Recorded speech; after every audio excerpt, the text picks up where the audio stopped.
कराची की तमाम छोटी और बड़ी सनतें आज बंद रहेंगी और आपको पता है कि मईशत का पहिया मुश्किल से ये भी कुछ बेहतरी की तरफ जा रहे हैं और चला है।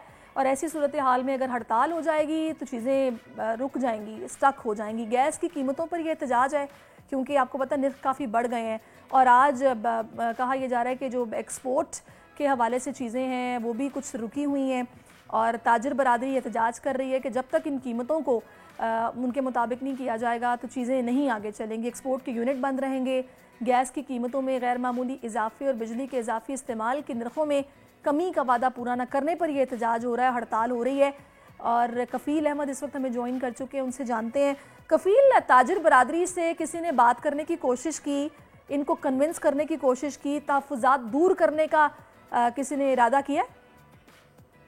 देखिए, कराची चेंबर और जितने तमाम सनतकार हैं सियासी सनत जो जोन्स के, उनके मुताबिक 3 प्रेस कॉन्फ्रेंस जो है उन लोगों ने की थी। ताहम अब तक वफाकी काबीना या वफाकी वज़ारत तवानाई की यानी से कोई राब्ता ताहार नहीं किए गए। मैं आपको बताऊं कि आज कराची भर में जो सियासी सनती जोन है, ताजरों के मुताबिक, सनतकारों के मुताबिक मुकम्मल तौर पर शट डाउन है।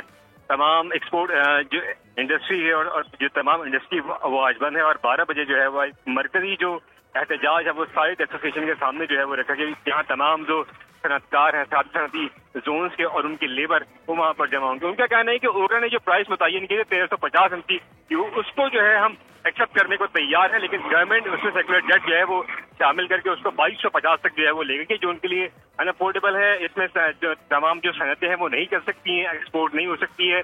और उनका कहना है कि ऑलरेडी जो बिजली के टैरिफ भी हैं वो भी उनके लिए जो है वो खासा मुश्किलात का बाइस बन रहा है। कफील, आप मेरे साथ रहिएगा, मैं आपसे इस पर बात करती हूँ। इस वक्त हमें ज्वाइन किया चीफ कोऑर्डिनेटर हैं सिंध के मोहम्मद जावेद बलवानी साहब और इंडस्ट्रियल जो फार्म है सिंध बलोचिस्तान का उसके चीफ कोऑर्डिनेटर हैं। अस्सलाम वालेकुम, आपके वक्त के लिए मोहम्मद जावेद साहब। वालेकुम अस्सलाम। जी जावेद साहब, मुझे ये बताएगा कि अभी आपकी कोई राब्ता, कोई बात हुई है हुकूमती नुमाइंदों से या इंतजामिया से? देखिए, हुकूमती नुमाइंदे जो हैं वो सीरियस नहीं हैं और वो सिर्फ एक ही तरफ ध्यान दे रहे हैं कि हमको कोई मुल्क मदद कर दे। हालांकि हमको मदद की ज़रूरत भी नहीं है। अगर वो जिस तरीके से हम कहते हैं उस तरीके से इंडस्ट्रीज को अगर मैनेज करें और गैस का लोड मैनेज करें तो हमको किसी मदद की ज़रूरत नहीं है। पाकिस्तान के लोग इस काबिल हैं कि वो मदद कर सकते हैं लोगों की समझे। मैं आपको 1-2-4 बातें करूंगा कि आप मुझे बताएं 40% लाइन लॉसेस जो डोमेस्टिक में होता है, वो सिर्फ लाइन लॉसेस नहीं है, उसमें चोरी भी है। अब गवर्नमेंट चोरी को सब्सिडी दे रही है। अब आपकी गैस स्मगल होती है। मैं गैस स्मगल क्यों कहता हूं कि आपके फर्टिलाइजर को आप सब्सिडी सारी जिंदगी देते रहे और फर्टिलाइजर पाकिस्तान से स्मगल होती है सेंट्रल एशिया, तो आप उसको सब्सिडी दे रहे हैं। आप किस लाइंस पे काम कर रहे हैं?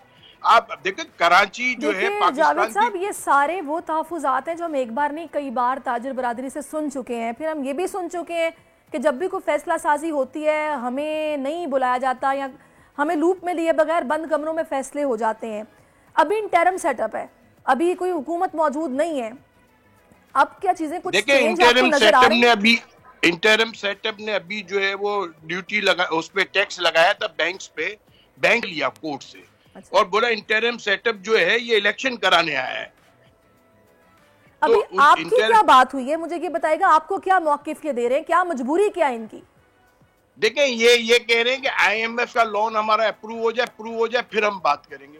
आप मुझे ये बताएं, आप अपने मुल्क की एक्सपोर्ट को तबाह कर रहे हैं, जहां से आपको बगैर सूद के, बगैर मार्कअप के आपको डॉलर्स मिल रहे हैं। आप उस पर तवज्जो दें ना। आप उस पर तवज्जो नहीं दे रहे, आप इस चीज पे तवज्जो दे रहे हैं कि हमको लोन मिल जाए सब जगह से। हमारे यहाँ हमारा इन्वेस्टमेंट बाहर जा रहा है, उस पर तवज्जो देना। हमारा अब मेरा ख्याल है कि 2 से 3 महीने भी नहीं, दिसंबर शुरू हो चुका है, जनवरी का 1 महीना है, 2 महीने हैं, 8 फरवरी को इलेक्शन है।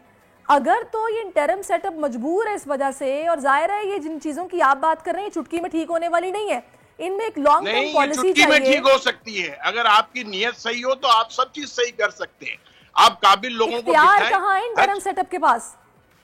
देखिए, मैं आपको एक बात बताऊं, हम इनको बता सकते हैं कि सारी इंडस्ट्री भी चलेगी और आपको RNG इंपोर्ट करने की भी जरूरत नहीं है। आपका जितना लाइन लॉसेस और गैस की चोरी है वो सिर्फ इंडस्ट्रियल की रिक्वायरमेंट से बहुत ज्यादा है। आपको आरएलएनजी इंपोर्ट करने की जरूरत भी नहीं पड़ेगी। आप इसका हल बताइए, क्या है आपकी नजर में? देखें, मैं आपको सीधा सीधा उसका हल है। एक तो फर्टिलाइजर की सब्सिडी बंद करनी चाहिए, क्योंकि फर्टिलाइजर का प्रॉफिट ऑफ मार्जिन 40 बिलियन है, नंबर 1। नंबर 2 के डोमेस्टिक के अंदर ये हमेशा बोलते गरीब आवाम को हम गैस दे रहे हैं। ये गरीब आवाम जो है defence society, PC society, Gulberg society में रहती है, इसको ये गैस दे रहे हैं सब्सिडाइज। इसको फौरन बंद की जाए। और जो बलूचिस्तान और दूसरे सूबों में जो गैस दी जा रही है, गैस देने का मकसद ये था कि सिर्फ चूल्हे जलाए जाए। अब गैस से गीजर भी चलाने हैं, आपसे गैस के हीटर भी चलाने हैं, आपसे गैस से लाइट भी जलानी है। आप इसलिए तो सब्सिडी नहीं दे रहे। आप सख्ती करें कि सिर्फ चूल्हा जलेगा। आपका मकसद तो चूल्हा जलाने का है ना। आप गरीब लोगों को सिर्फ चूल्हे के लिए गैस दे रहे हैं। आपके ख्याल में इंटरिम सेटअप के इख्तियार में ये है कि सब्सिडीज खत्म की जाएं? देखिए, सख्ती करना तो है, ये मुझे भी पता है, लेकिन क्या ये सब्सिडीज खत्म करना इनके इख्तियार में है? देखिए, इंटरिम सेटअप जो है, जब प्राइस बढ़ा सकता है, इंटरिम सेटअप टैक्स लगा सकता है, इंटरिम सेटअप कैबिनेट बढ़ा सकता है, तो इंटरिम सेटअप जिस मकसद के लिए आया है वो काम नहीं कर रहा, दूसरे काम में लग गया है। मुझे तो समझ में नहीं आ रहा कि वो क्या करना चाह रहा है। अभी जो आप लोगों ने फिलहाल लाहेमल इख्तियार किया, आपको नहीं लगता जावेद साहब की ज्यादती हो रही है इकोनॉमी के साथ? जाहिर स्टॉक मार्केट ऊपर जा रही थी, एकदम से अगर आप ये हड़ताल करेंगे तो इम्पैक्ट तो वहां पर भी आएगा या नहीं आएगा आपके ख्याल में? आपकी जब बात नहीं सुनेंगे तो भाई और को छोड़ के चले जाती है। आज पाकिस्तान से ब्रेन ड्रेन क्यों हो रहा है? वो इसीलिए हो रहा है। कौन अपने मुल्क को, अपने माँ बाप को छोड़ना चाहता है? कि आपके मुल्क में जॉब्स नहीं है। आपके मुल्क में जॉब्स हों तो कौन मुल्क को छोड़ के जाए? जॉब्स सबसे ज्यादा कौन देता है? इंडस्ट्रीज देती है। आप इंडस्ट्रीज को बंद करेंगे तो आपके यहाँ जॉब्स और खत्म हो जाएंगी। अच्छा जावेद साहब, अभी आप मीडिया पर आकर ये सब बता रहे हैं, आपके जो तहफ्फुज़ात हैं, आपके पास हल भी है। क्या आपकी इंतजामिया में से किसी से बात हुई, किसी ने आपसे राब्ता करने की कोशिश की, आपने उनसे राब्ता करने की कोशिश की, उनको ये हल दिया? देखिए, मैंने एनर्जी मिनिस्टर को कई दफा लेटर लिखा, फोन किया, बस वो बोलते कि मैं अभी आ रहा हूँ, उनके पास टाइम ही नहीं है। वो कभी सऊदीया जा रहे हैं, कभी दुबई जा रहे हैं, कभी रशिया जा रहे हैं, कभी सेंट्रल एशिया जा रहे हैं। ये इंटरिम सेटअप इस पर्पस के लिए आया है कि सारा दिन घूमते रहो। तो भाई इंडस्ट्री बंद हो रही है। हम देखें, एक चीज है, हम जहां तक एब्जॉर्ब कर सकते थे हमने समझे क्रॉस सब्सिडी। आज हम हमारे जेब से हमारी मूड़ी का नुकसान होगा, हमारा कैपिटल खत्म हो जाएगा, हम कैसे कर सकते हैं?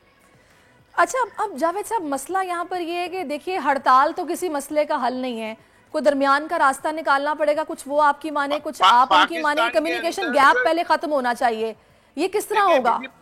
मैं आपको बताऊं, पाक सेक्रेटरीट के लोग और जो हमारे कैबिनेट के लोग बोलते हैं, जब हम कहते हैं ना कि आप 40% लाइन लॉसेस और गैस की चोरी है डोमेस्टिक में, तो आप उनको क्यों कुछ नहीं बोला, वो हड़ताल कर देते हैं। तो मतलब हमें कहते हैं कि इनडायरेक्ट वे में कि आप भी हड़ताल करें तो आपकी बात सुनेंगे। सही, बहुत शुक्रिया जावेद साहब, आपने अपना कीमती वक्त हमें दिया। और नाज़रीन, बात वही है कि ताजिर बरादरी किसी भी मुल्क की इकॉनमी के लिए रीढ़ की हड्डी की हैसियत रखती है। अगर ये खफा है तो इनकी खफगी ज़्यादा देर अगर रहेगी तो मईशत के लिए ठीक नहीं है। लिहाजा ये जो आपस में ठनी हुई है ना, इस कम्युनिकेशन गैप को ख़त्म होना बहुत ज़रूरी है कि आपस में राब्ता हो, साथ बैठें और मामलात को हल करें। सब्सक्राइब करें और बेल दबाएं ताकि कोई खबर रह न जाए।